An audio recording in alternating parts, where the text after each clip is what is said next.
My name is Elise, and I am a holistic wellness coach specializing in attachment. And I have a master's degree in applied positive psychology and coaching psychology, and I am certified in the Gibson Integrated Attachment Theory. And today we are going to be watching Love is Blind UK, one of my favorite shows, although a new location. And we will be analyzing it through the lens of attachment. So without further ado, let's get started. What about children? Okay. Should we get into it? Yeah. I feel like when I do meet someone, it's more important to me that I have a really good foundation as husband and wife. And I think that's important. If I didn't have children, I think I'd be okay. What about you? I've always thought that I would have my own child. A little mini-me that is part of my DNA.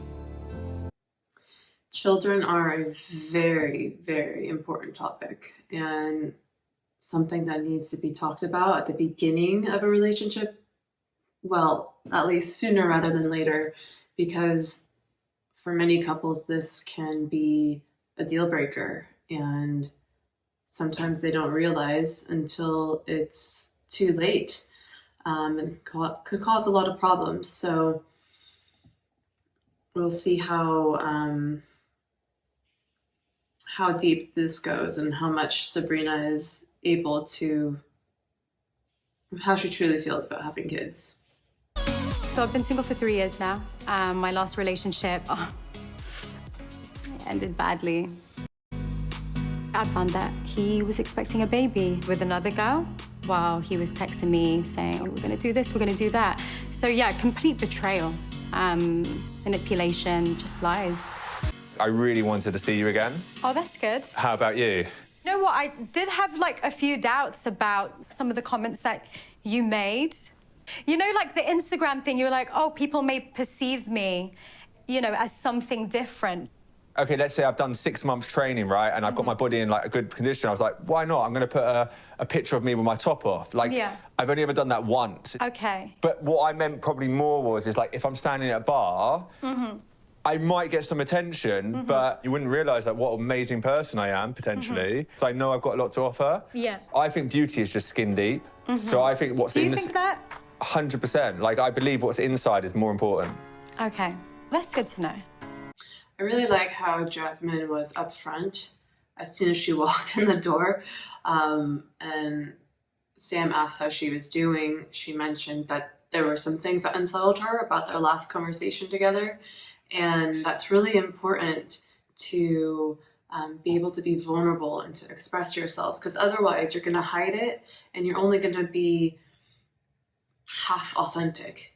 You can't really connect with someone unless you are being authentic and being vulnerable. So that puts her in a really good light for me. Hello, beautiful. How are you? I'm good. How are you? Oh, scrambled. Yeah. Couldn't sleep last night.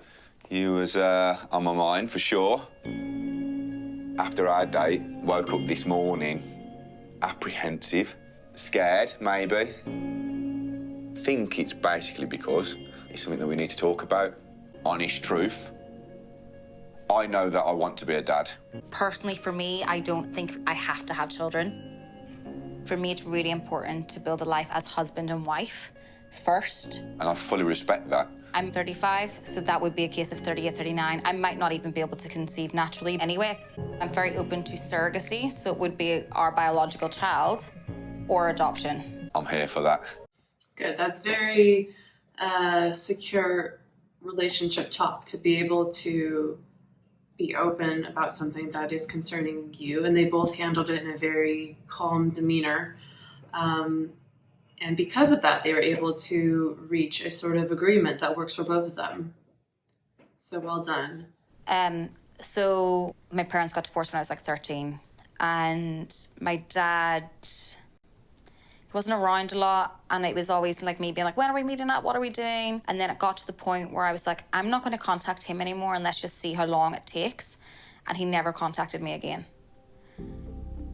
And then when I was 28, and my mum we went out and she's like, look, I have to have a difficult conversation with you. It's not actually your father. Your father is from Italy. I was named after a person I'd never known and named after a person who wasn't actually my father and who didn't want to know. I think that's why sometimes I can be quite guarded with men. So yeah, this is going to be a severe core wound. Not only the fact that her father wasn't very much around, or the man that she thought her father was, he wasn't around, so there was a lot of inconsistency around that. And then when she stopped contacting him, she never saw him again.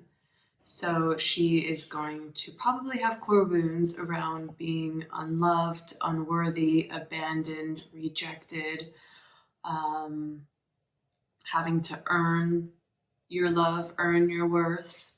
And then on top of that, at 20 or 28? At 28 years old, her mom told her that the person who she thought her father was actually not. And her biological father is from Italy. So now she has a dad that she's never known and who she thinks, I mean, who knows what the true story is. Maybe she does, but it's under her impression that he never wanted to know her. So she's going to have severe wounding around this. She did say that she has her guard up around men. Totally understandable. She's starting to get emotional now and holding back. I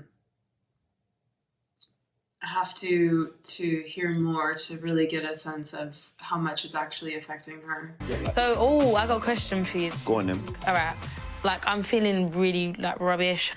I'm being a bit snappy. How would you handle that? Like, I'd probably just go and stay with one of my friends for the weekend.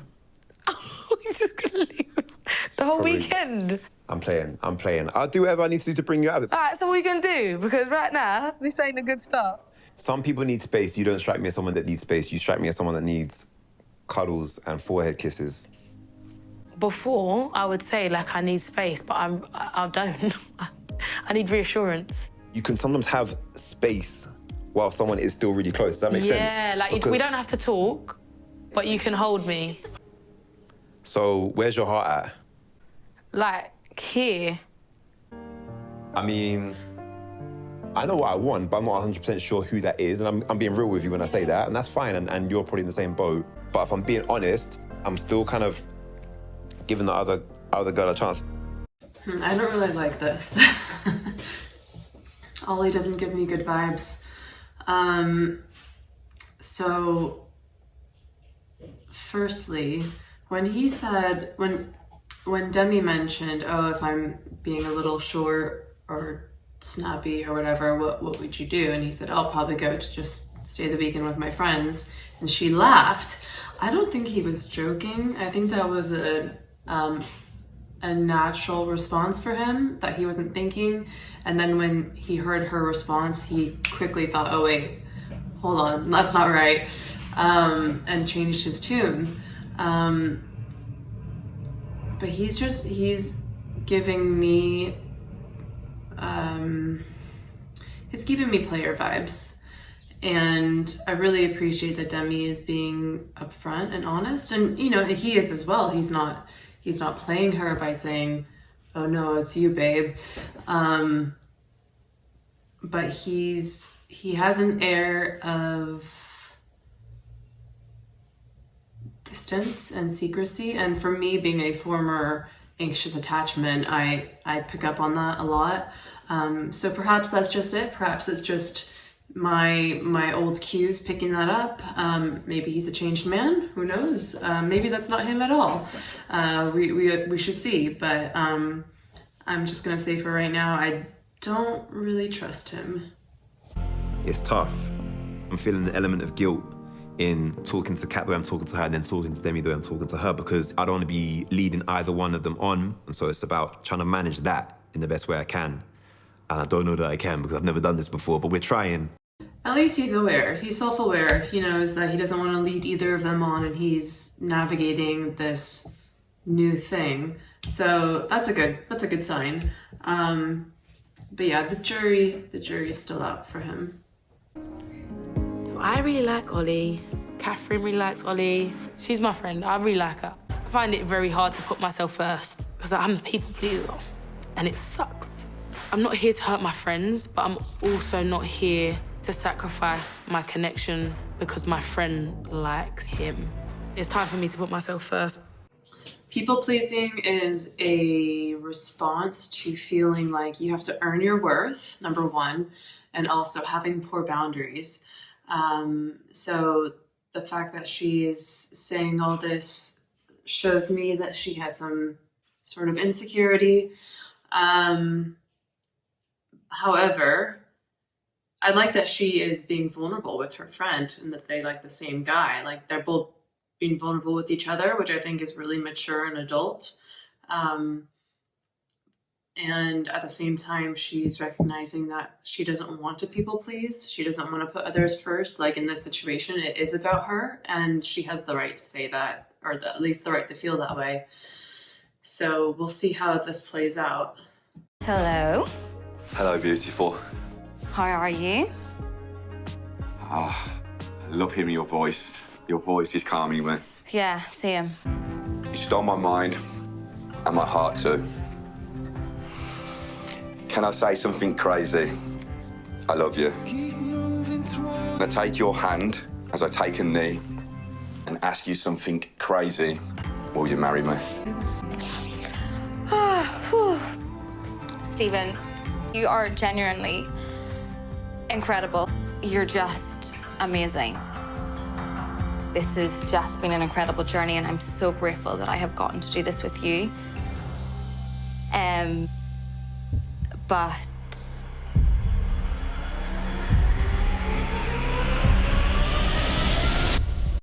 So, as he was beginning to, as Stephen was beginning to get down on his knee, in my mind I was thinking, oh my gosh, like, I know that they spend hours and hours and hours talking.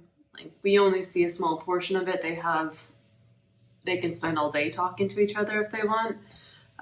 It's still, you know, they're meeting each other and then supposed to be getting married 4 weeks later. But despite all that, I still find it so crazy that in this short amount of time, they're supposed to propose to somebody. But that is the name of the game. I'm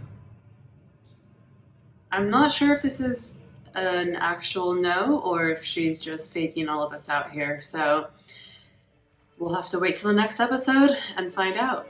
See you all then. If you want, you can please subscribe, like this video, and if you want to learn more about me and my services that I offer, go down to the bottom and there'll be a link in the description, and you can head over to my website. All right, see you all soon.